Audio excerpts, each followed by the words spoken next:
Hey everyone, my name is Hassan and I'm from Group 4. For our project, we decided to talk about how does domestic robots impact our lives and what are the ethical and societal implications of that.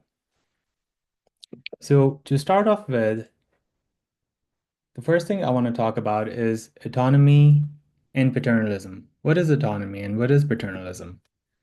Autonomy is the ability to make choices and direct one's own life. Autonomy becomes important as we age, and it has, of course, to do with the experience, we wanting to feel that we're in control, and all sorts of reasons.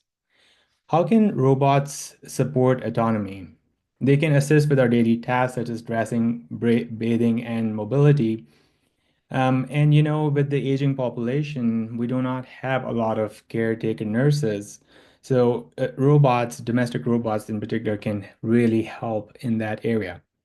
But what are some of the potential threats to our autonomy if we do introduce domestic robots? Is the risk of overdependence on robots and our own skill erosion. It's the technology that eventually starts making decisions without us being even involved in it. So our lives will become more running on so-called automatic mode. Diminished sense of control and self-reliance as well. Let's talk about what is paternalism in domestic robots. So, a paternalistic design is best explained with this example where a mother says to her kid, "Hey, you cannot have any more cookies." The mother knows best, therefore the kid cannot have more cookies. What if robots start treating us like that? How would that make our lives different and a little bit complicated? Because I know the robots know better, but at the same time, I want to indulge from time to time.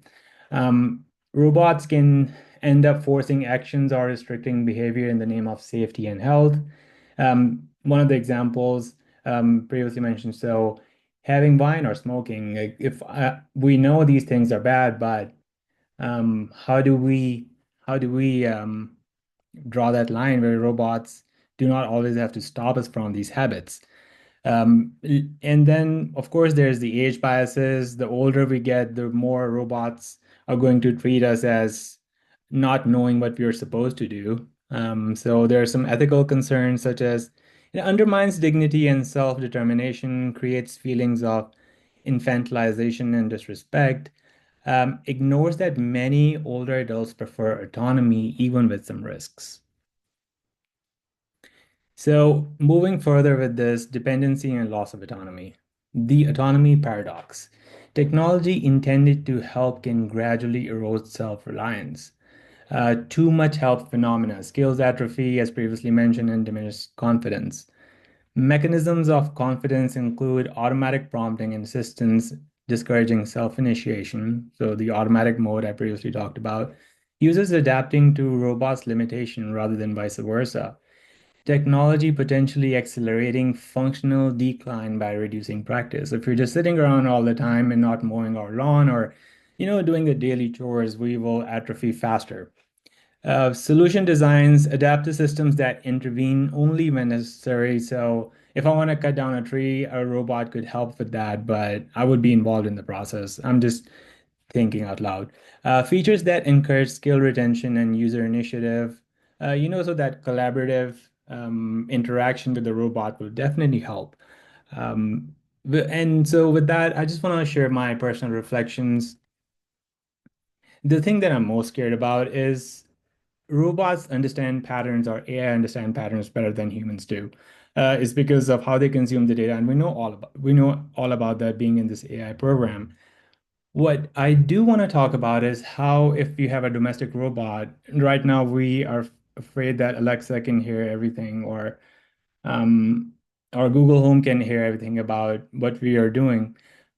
What if a robot is there? So it just would understand all our likes, dislikes, and it does not look good to me. Robots might conceal intention. So with the latest reasoning models, we know. Or so has been stated that sometimes reasoning models do not tell us exactly what they're thinking, and robots potentially could get to that point where they tell us only things that will please us. Therefore, transparency and explainability in robotic behaviors has to be the critical part of the design. And some of the benefits are, of course, household chores. Like if someone's doing my laundry, cleaning my dishes, voila, I can, spend more time doing meaningful activities such as building social connections, community service, and new interests. So, integrating domestic robots could ultimately help humans become better versions of themselves if used correctly. And that's my opinion on domestic robots. Thank you for listening.